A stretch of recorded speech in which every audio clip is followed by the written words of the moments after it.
Bonjour à tous, coup de projecteur dans Église du Monde sur le Pakistan qui vient de vivre un tournant historique avec les élections législatives libres du 11 mai.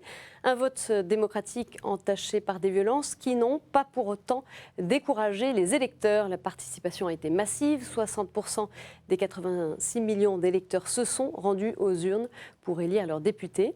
Et c'est Nawaz Sharif, déjà 2 fois Premier ministre, qui devrait former le prochain gouvernement. Alors quel est l'enjeu de ce scrutin dans un pays miné par une crise énergétique et de nombreux problèmes sociaux ? Dans ce contexte toujours instable, quelle est aussi la situation des chrétiens, petite minorité d'environ 3 millions de personnes sur 175 millions d'habitants, régulièrement victimes de violences et accusées de blasphème. Quel est le visage de l'Église pakistanaise aujourd'hui ? Décryptage avec notre invité François d'Alençon. Bonjour. Bonjour. Vous êtes grand reporter à la Croix. Vous connaissez bien le Pakistan, vous y êtes allé plusieurs fois. Oui, depuis 2001. Oui. Depuis 2001. Alors ces élections... Bon, l'histoire politique du pays, elle est compliquée depuis 1947, depuis l'indépendance. Rappelez-nous un petit peu cette évolution. Est-ce qu'on évolue aussi vers une démocratie ? Eh bien, oui, on peut dire là qu'il y a une étape qui a été franchie avec cette élection, puisque c'est la première fois qu'il y a une transition entre 2 législatures, 2 gouvernements qui se fait d'une façon démocratique, c'est-à-dire à travers une élection. Dans le passé, tout le temps, à chaque fois, un gouvernement se terminait par un coup d'État. Oui. Donc, c'est un progrès, effectivement, par rapport à l'histoire politique du Pakistan. L'autre aspect, c'est que la fraude électorale a été relativement limitée, si l'on en croit les observateurs internationaux. Et puis, ça débouche sur un gouvernement qui aura vraisemblablement... plus de stabilité que le précédent, puisqu'il aura plus de voix au Parlement. Alors, quels sont les gros enjeux, les gros dossiers qui attendent ce futur gouvernement ? Il y en a beaucoup. Alors, les gros dossiers, c'est une pile sur le bureau du futur Premier ministre Nawaz Sharif. D'abord, il faudrait peut-être rappeler que ce futur Premier ministre n'est pas un inconnu. Comme vous le dites, il a déjà été Premier ministre. Mais surtout, c'est un conservateur musulman. Proche, donc pieux, mais pas fondamentaliste, mais c'est déjà une indication, puisque par rapport à certaines législations qui peuvent, on en parlera après, toucher les chrétiens, il ne sera pas forcément prêt à modifier quoi que ce soit. C'est un businessman également, donc sur le plan de l'économie, là, il a un grand défi à relever. Le Pakistan est, comme vous l'avez dit, secoué par une crise de manque d'électricité, crise énergétique. C'est un gros problème dans le pays. Il y a de l'endettement massif, il y a un prêt du FMI qui ne sera jamais sans doute remboursé et que le pays ne peut pas rembourser, qu'il va devoir renégocier à nouveau avec le FMI. Il y a aussi les défis intérieurs comme les talibans pakistanais, les islamistes extrémistes qui sont partiellement, en tout cas, combattus par l'armée pakistanaise. Oui. Et il y a tous les dossiers extérieurs, l'Afghanistan, les relations avec l'Inde, les relations avec les États-Unis. Et là, dans ce domaine, on a affaire à l'armée, parce que l'armée est un peu l'État dans l'État, et sur ces domaines de politique extérieure et de sécurité, ils ont une voix prépondérante. Et il va être intéressant de voir comment Nawaz Sharif gère ses relations avec l'armée, et comment l'armée gère ses relations avec Nawaz Sharif. Dans le passé, ça n'a pas été toujours très bon. En tout cas, cette participation massive, 60% des électeurs, elle traduit bien une volonté ou des espoirs de la part des Pakistanais de voir des changements se produire ? Oui, je pense qu'en tout cas, ils n'ont pas suivi les mots d'ordre des partis islamistes les plus fondamentalistes, ceux qui refusent de participer aux élections. Parce qu'il y a 2 catégories de partis religieux au Pakistan. Il y a ceux qui jouent le jeu des institutions, qui se présentent soit dans les parlements provinciaux ou nationaux, même s'ils ont peu de voix, ou ils ont parfois eu des majorités, notamment à Peshawar, dans la province de Peshawar. Mais il y a toute l'autre frange de ces partis, une multitude de partis plus extrémistes les uns que les autres, dont certains d'ailleurs font des attentats et de la lutte armée. Et ces gens-là sont contre les élections. Bon, leur propagande n'a pas du tout fonctionné. Les gens, je pense, effectivement, ne suivent pas, dans ce domaine-là en tout cas, la propagande islamiste. C'est plutôt un bon signe, je trouve. C'est plutôt un bon signe. Alors, on va évoquer la question des minorités religieuses. Vous le disiez en parlant de Nawaz Sharif. Il est plutôt conservateur, proche des partis islamiques, même si lui-même est modéré. Qu'est-ce que ça laisse présager pour ces minorités? Est-ce qu'on peut attendre des changements ou non? Je précise, il est conservateur musulman, il est proche disons, la Ligue musulmane entretient des relations avec des partis religieux représentés au Parlement. Quant à savoir, je ne parle pas des relations avec les extrémistes. Hein. Oui. Il va avoir ce problème à gérer lui-même en tant que Premier ministre, un problème d'insécurité au sein du pays. Elle est forte, cette insécurité? Elle est très forte, puisqu'il y a des attentats régulièrement et au Pendjab, dans les zones frontalières, les zones tribales pakistanaises, à Karachi. Les talibans sont très implantés, paradoxalement, les talibans pakistanais sont très implantés à Karachi. Karachi, c'est une nébuleuse, une énorme ville, une métropole immense dans laquelle il est très facile de se fondre dans la masse, et donc ça a été plus ou moins un refuge, parce que quand l'armée fait des opérations dans les zones tribales pakistanaises, c'est-à-dire le long de la frontière avec l'Afghanistan, eh bien tous ces gens-là ont tendance à s'éparpiller dans les villes notamment. Et en ce qui concerne donc les minorités, pas de changement? Alors, les minorités, effectivement, la grosse question, c'est cette fameuse législation sur le blasphème qui avait été introduite 86, hein. Par le général Zia, le militaire qui avait fait un coup d'État et qui avait donc islamisé très fortement la Constitution. Cette loi sur le blasphème introduit la peine de mort pour tout coupable de blasphème contre le Coran.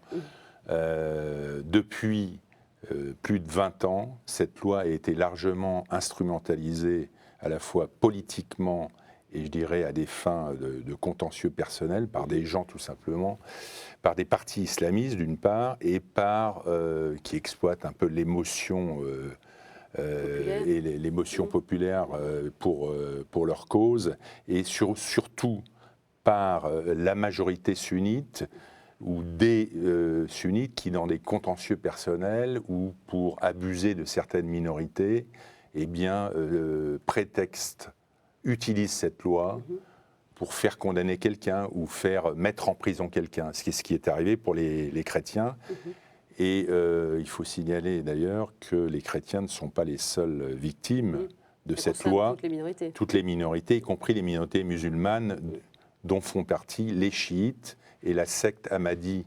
La secte Ahmadi, c'est une secte musulmane qui a le plus grand nombre de victimes de cette législation, en termes quantitatifs. Quelle est l'attitude des autorités? Vous parliez de ces dérives, de cette loi qui n'est pas appliquée dans la droite ligne. Qu'est-ce qui se passe?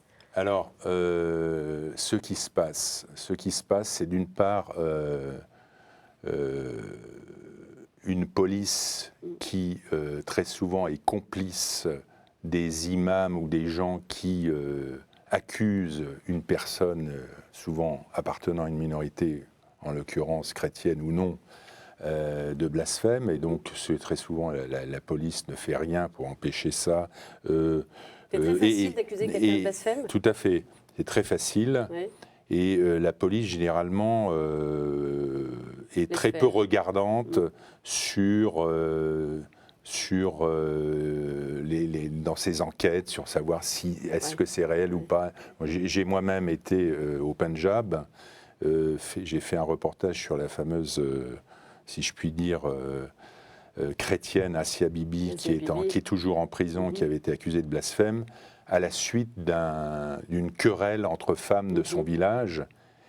Une femme est allée se plaindre à l'imam, et l'imam a transformé ça en cas emblématique de blasphème. Et pour se faire valoir auprès de la population du village. Un petit imam qui fait du zèle, si vous voulez. Bon, donc il y a le problème de la police. Ensuite, il y a le problème de la justice. Bon, c'est assez compliqué, surtout dans les tribunaux locaux. Les tribunaux locaux ont du mal. Il y a la pression de ces partis, ces partis religieux, et on voit mal un juge local dire ben non, il n'y a pas de, c'est pas un cas de Bethléem. Donc il faut très souvent attendre un appel devant la cour d'appel de Lahore, par exemple. Et donc ça prend des années pour qu'un cas soit révisé ou annulé. Est-ce que c'est plus quand il y a un regard international, la presse qui couvre l'affaire Asia Bibi, on l'a beaucoup évoqué dans la presse européenne notamment, c'est ça qui peut faire bouger les choses? Tout à fait, ça fait bouger les choses et on en a vu les résultats dans le cas de cette adolescente l'an dernier, en septembre dernier, qui avait été elle-même aussi accusée de blasphème et qui a été libérée sous caution. Et là, on a vu que, je pense honnêtement, c'est les retombées de l'affaire Asia Bibi qui a été un embarrassement pour le gouvernement. En plus, c'était un gouvernement du parti du peuple pakistanais de Zardari et de Bhutto, un parti qui est soi-disant, entre guillemets, laïque, et qui était au pouvoir. Et il était incapable d'arrêter ça. Donc, pour revenir au cas de Rimsha, de cette adolescente qui a été libérée, je pense que la mobilisation qui a eu lieu pour elle et la mobilisation précédente ont joué. Et pour la première fois, l'imam qui était impliqué dans cette accusation de blasphème a été arrêté. Ça, je pense que là aussi, c'est dû à la pression internationale. Ça traduit aussi une évolution Tout à fait. Malheureusement, la législation reste en place et je crains que dans les conditions politiques actuelles, il n'est pas question de la modifier. Il n'y a pas d'ailleurs que la législation. Il y a l'aspect aussi, je dirais, éducation, programme scolaire. Et je connais pas mal de militants des droits de l'homme, notamment au sein de la communauté chrétienne, et je pense à la Commission nationale justice et paix de l'épiscopat catholique, qui fait tout un travail de défense et de proposition, de réforme des programmes d'éducation pour faire que tous les textes discriminatoires à l'égard des minorités soient changés. Là, il y a une espèce de lobbying qui est fait. Alors, est-ce que ça va porter ses fruits? Je ne suis pas très sûr, mais c'est des choses qui sont très importantes parce qu'il y a tout un... sur une population qui est largement analphabète, il y a toute une espèce de propagande islamiste qui porte ses fruits, quoi, qui est très, très puissante parce qu'elle joue sur les émotions. Alors on parlait de cette question de la loi anti-blasphème. Il y a aussi un autre aspect sur lequel on va revenir, c'est celui de la liberté religieuse. Elle existe au Pakistan, mais dans les faits, son application reste limitée, rendant difficile la situation des chrétiens. Je vous propose d'écouter l'analyse de Paul Bhatti, conseiller spécial auprès du Premier ministre pakistanais que nous avions reçu sur notre plateau il y a un an. On l'écoute. Selon la constitution du Pakistan, chaque personne est libre de professer sa foi et le fondateur du Pakistan, Muhammad Ali Jinnah, s'est clairement exprimé dans des discours différents qu'il n'y a pas de discrimination à cause de la religion, que les affaires de l'État n'ont rien à voir avec les affaires de la religion. C'était donc l'idéologie du fondateur du Pakistan et cela porte la constitution du Pakistan. Officiellement, chaque personne peut donc s'exprimer librement. Mais le problème est qu'au Pakistan, à cause des crises comme la guerre contre l'Inde, la récente invasion et la guerre récente contre le terrorisme, il y a tant de réfugiés, tant de groupes extrémistes, tant de fanatisme, tant de violences sectaires qui ont divisé la société. Dans cette société, malheureusement, les chrétiens sont pauvres. Ils ont été marginalisés et sont victimes de cette violence.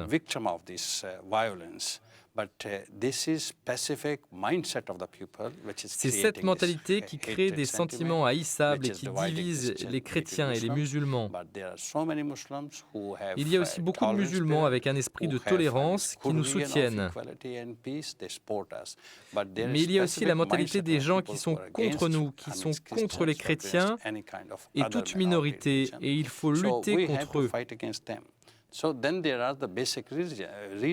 Finalement, il y a les aspects tels que le fait que les chrétiens sont plus pauvres et plus souvent des analphabètes.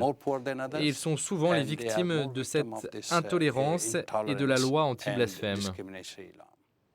Alors à entendre Paul Batty, on a le sentiment quand même que la situation des chrétiens, elle est difficile. Est-ce que c'est une réalité que vous avez pu observer ? Elle est très difficile, d'abord socio-économiquement.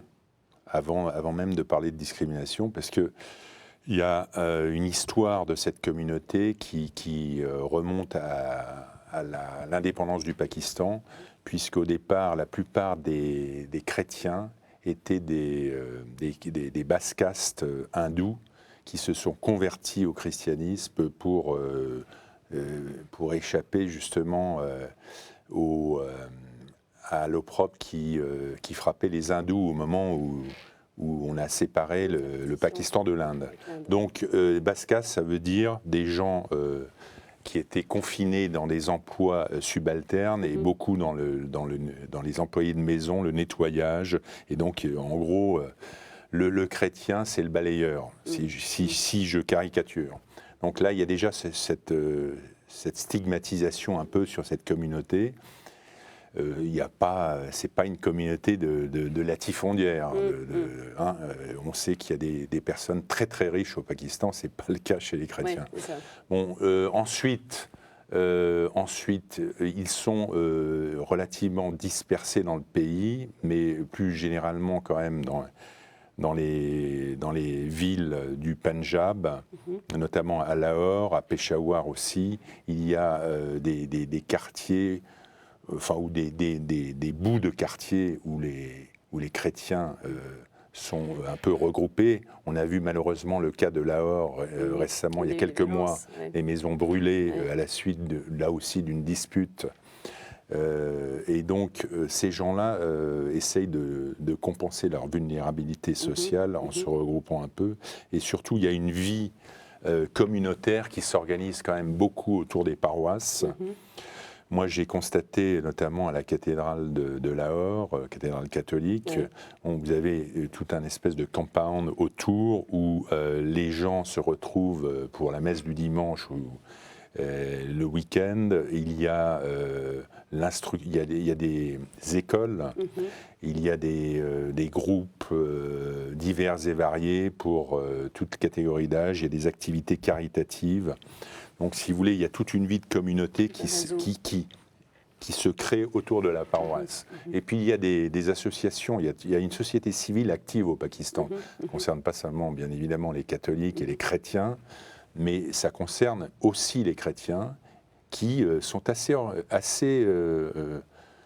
actifs et dans leur élite organisée. Il y a des avocats, il y a des enseignants, des gens qui eux, se mobilisent dans des associations, souvent justement pour lutter contre la discrimination, pour faire entendre leur voix. Et je parle de laïcs. Et je pense à cette commission nationale justice et paix, notamment. Il y a d'autres associations. Vous en avez rencontré d'ailleurs, hein ? Bien sûr, Peter Jacob, qui est le directeur de cette organisation, qui est tout à fait, qui est une émanation de la conférence épiscopale. Ils ont toute une série de programmes dans lesquels sont impliqués des Pakistanais catholiques et très actifs. Oui. Très actifs. Ça, c'est ce qui traduit une certaine vitalité sociale, en tout cas. Sociale, tout à fait. Et alors, cette église, est-ce que vous avez pu en voir aussi un visage à travers les religieux, les prêtres? Est-ce que vous avez rencontré un petit peu Bien ces sûr. communautés-là? Alors, les prêtres, je me souviens de cette petite paroisse de la ville où se trouve justement Assa Bibi, et dans lequel, là aussi, le prêtre joue un rôle de beaucoup de chefs, entre guillemets, de la communauté. Oui, parce que c'est là où on se retrouve, comme je vous le disais, c'est là où on se retrouve dans le bâtiment attenant à l'église, là où vit souvent le prêtre du village en question ou de la petite ville. Il y a cette dimension identitaire qui joue. C'est des gens qui se sentent vulnérables, ils peuvent être du jour au lendemain attaqués. Parce qu'un chrétien, là-bas, ça ne compte pas. C'est une goutte d'eau dans la marée musulmane. Et justement, est-ce que les catholiques, enfin les chrétiens, est-ce qu'ils sont considérés comme des Pakistanais comme les autres ou pas du tout par le pays? Bonne question. Écoutez, les musulmans, il faudrait quand même. La vaste majorité des Pakistanais sont des gens très tolérants et pas agressifs. Voilà. Où le fonctionnement quotidien entre chrétiens et musulmans dans la vie quotidienne. Mais il se trouve qu'on est dans un pays où les islamistes et les partis religieux ont pris beaucoup d'importance depuis 30 ans. Ce qui n'était pas forcément le cas il y a 20-30 ans. Les chrétiens n'avaient pas ce problème, entre guillemets. Et donc, ils sont très, très influents sur la propagande et notamment dans les médias. Il y a toute une série de médias de télévision qui sont dans la mouvance islamiste. Ça joue énormément pour manipuler un peu les gens. Oui. Bon, il y a un autre aspect sur lequel il faudrait peut-être insister, c'est sur le rôle des institutions de type éducatif ou les hôpitaux, les écoles, qui sont souvent des hôpitaux et des écoles chrétiennes, catholiques, protestantes, et qui jouent un rôle très apprécié dans le pays. Et appréciés par les musulmans, qui envoient souvent leurs enfants à l'école catholique de Lahore, par exemple, où il y a des écoles secondaires, je me souviens même à Peshawar, on voit donc des écoles secondaires gérées par des protestants ou par des catholiques. Donc, pareil à Karachi. Ils jouent un rôle important et apprécié dans le pays, au-delà même de la petite communauté chrétienne. Alors, il y a une question qui se pose en termes d'éducation. C'est l'un des grands enjeux pour l'avenir de ce pays. Il y a énormément d'analphabétisme. Pour que le pays évolue, ça passe par ça. Et là aussi, c'est un énorme problème, puisque l'enseignement public est complètement délaissé par les gouvernements successifs. Le budget, je ne me souviens plus de la proportion dans le budget de l'État de ce qui va à l'équivalent de l'éducation nationale, mais c'est dérisoire, en tout cas par rapport au budget, par exemple, de l'armée. Et le résultat, c'est quoi? C'est que les bonnes écoles sont des écoles privées, pas seulement catholiques ou protestantes, mais bien évidemment des écoles privées non confessionnelles, mais aussi des écoles privées gérées par des... indirectement ou directement par les partis islamistes. Donc, il y en a beaucoup des établissements privés. Oui, bien sûr. Et il y a aussi tout le réseau des madrassas islamistes, des madrassas. Donc, madrassa, c'est une école coranique. Pour une famille musulmane qui n'a pas les moyens, envoyer son enfant à la madrassa, c'est gratuit. Donc, beaucoup, dans cette situation d'abandon du système d'éducation, beaucoup d'enfants pakistanais, en fait, n'ont la seule éducation qu'ils reçoivent, c'est via le réseau des madrassas. Et donc, ça veut dire, les madrassas ne sont pas toutes aux mains des extrémistes, mais une grande partie. Et donc, ça veut dire à quel point on est en présence d'un gros problème, parce que c'est une vision de l'islam très fondamentaliste qui se développe, qui s'est développé au Pakistan, alors qu'au départ, c'était un pays qui était d'un islam modéré, dominé par les soufis, ce qui n'est plus le cas, enfin beaucoup moins le cas aujourd'hui. Et donc, il y a un grand défi de l'éducation. Je ne suis pas vraiment sûr que ça soit une priorité du futur gouvernement. Merci beaucoup François d'Alençon pour votre éclairage sur le Pakistan, un éclairage que vous pouvez retrouver sur notre site ktotv.com. Très bonne semaine à tous. Au revoir.